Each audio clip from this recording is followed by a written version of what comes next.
So the interesting thing is that I've turned the power supply off. This power supply is turned off, right? But it's still actually gating, right?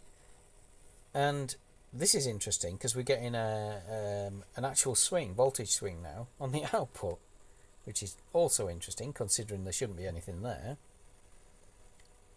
Right.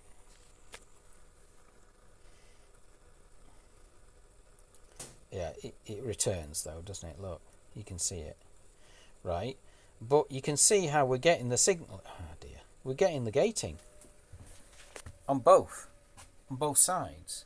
The gates are actually being signalled. Right.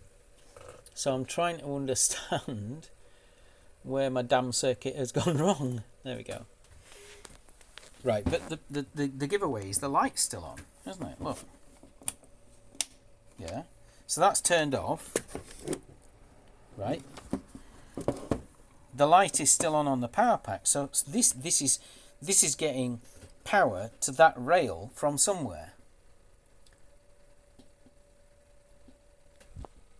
Isn't it? We're seeing basically these are getting cross-connected somehow. Either by bad design, because I've actually wired it up wrong, because as far as I can see that shouldn't be happening. We should not be getting a voltage on that, on this high, because that's this one, the 12 volt. Where is that going? Oh, I think I know. Oh, no. I was going to say I think I know it's going through this resistor, but it isn't, because that's connected to the 5s. These are all connected to the 5s. So where's the power going to the 12?